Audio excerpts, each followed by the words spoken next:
और अब बात रायपुर से बड़ी खबर की। 3 करोड़ 45 लाख की ठगी का मामला सामने आया। स्किल डेवलप करने के नाम पर ठगी की गई है। राज्य ग्रामीण आजीविका मिशन को करोड़ों का चूना लगाया गया। 770 बच्चों के लिए हुआ था 13 करोड़ 80 लाख का करार।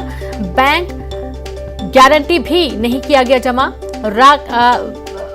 राखी पुलिस ने मामला दर्ज किया है। धोखाधड़ी का पूरा मामला है। हैदराबाद के टी सत्यनारायण पर मामला दर्ज हुआ है। उपायुक्त की रिपोर्ट पर मामला दर्ज हुआ है। बड़ी खबर आपको दे रहे हैं, जहां पर स्किल डेवलप करने के एवज में करोड़ों की ठगी का मामला सामने आया है। बड़ी खबर है रायपुर से।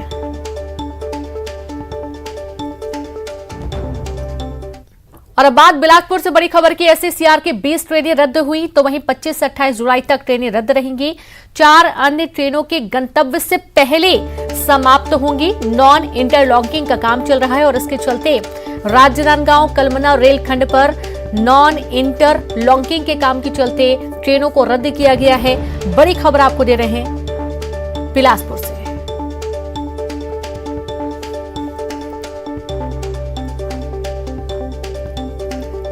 तो एससीसीआर की 20 ट्रेनों को रद्द किया गया। 25 से 28 जुलाई तक ट्रेनें रद्द रहेंगी। 4 अन्य ट्रेनें गंतव्य से पहले समाप्त होंगी।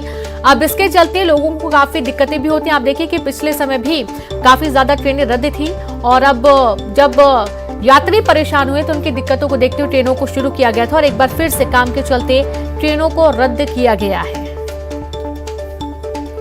और सीधे रुक करेंगे संवाददाता विनोद कुशवाहा लाइव जुड़ गए हैं। विनोद, देखा जा रहा है कि काम के चलते नॉन इंटरलॉकिंग के काम के चलते 20 ट्रेनों को रद्द किया गया है। जाहिर सी बात है इससे बहुत दिक्कत होने वाली है यात्रियों को।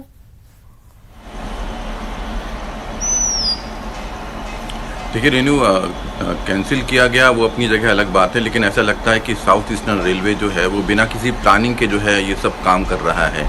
इससे पहले ट्रेनों को शुरू किया गया और फिर अचानक से कल शाम को ये फरमान जारी कर दिया रेलवे ने कि अब 20 ट्रेनों को निरस्त किया जा रहा है। इसमें 2 मेमू ट्रेन है, इसके अलावा 12 एक्सप्रेस ट्रेन है और 4 जो है वो स्पेशल ट्रेन है और साथ ही साथ जिनको बीच में ही रास्ते में ही समाप्त कर दिया जाएगा, यानी नागपुर में ही उनका स्टॉपेज कर दिया जाएगा। ऐसी 4 ट्रेनें, तो कुल मिलाकर 20 ट्रेनों को रद्द किया गया है।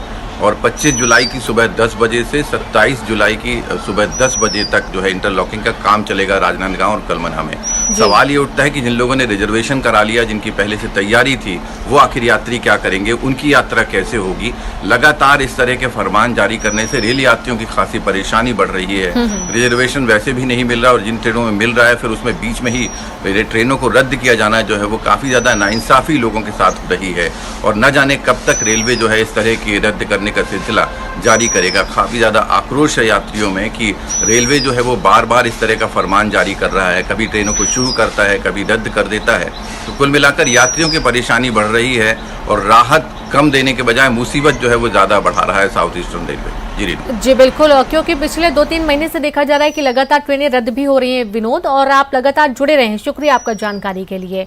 तो खासी नाराजगी भी देखी जा रही है यात्रियों में और देखना यह है कि इस बार क्या क्या दिक्कतें अब यात्रियों को होती हैं। अगली खबर है बिलासपुर से, जहां पर शाम को बड़ी आबादी को पानी की सप्लाई नहीं हो पाएगी। आज शाम को नहीं होगी पानी की सप्लाई। मोपका और चिल्हाटी इलाके की पानी की टंकी की सफाई होनी है। टंकियों से सप्लाई वाले इलाकों में जलापूर्ति बाधित रहेगी। बड़ी खबर आपको दे रहे हैं। शाम को बड़ी आबादी को पानी की सप्लाई नहीं हो पाएगी और जाहिर सी बात है कि इससे भी दिक्कतें होंगी। संवाददाता विनोद लगातार जुड़े हैं। विनोद, आप साफ सफाई की बात की जा रही है कि पानी की टंकी की सफाई होनी और इसके चलते पानी की सप्लाई नहीं की जाएगी। पहले भी ऐसे कई बार हो चुका है, सफाई हो या फिर मरम्मत का काम हो या कहीं भी सुधार का काम होता है, लंबे समय के लिए पानी की सप्लाई बाधित हो जाती है।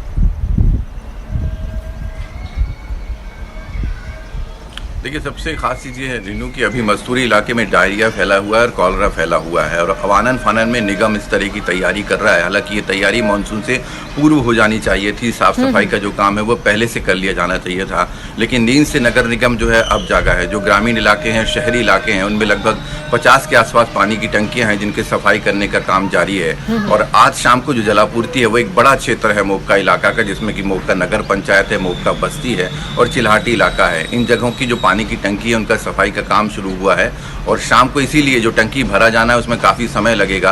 तो टंकी नहीं भरे जाने के चलते जो निर्णय लिया गया है नगर निगम के द्वारा कि इन इलाकों में जलापूर्ति जो है शाम को बाधित रहेगी। हालांकि सुबह तक जलापूर्ति करने की बात की जा रही है, लेकिन ऐसा लगता नहीं है, क्योंकि दोपहर तक ये सफाई होगी, फिर पानी को स्टोर किया जाएगा और फिर जैसा कि कॉलरा और डायरिया का खतरा मंडरा रहा है तो पानी को जांच भी करना है। तो इस तमाम वजहों से कल पानी मिल पाएगा लोगों को, ये कहना थोड़ा सा भी मुश्किल होगा। रीनू जी बिल्कुल, शुक्रिया आपका जानकारी के लिए विनोद। तो अभी पानी आ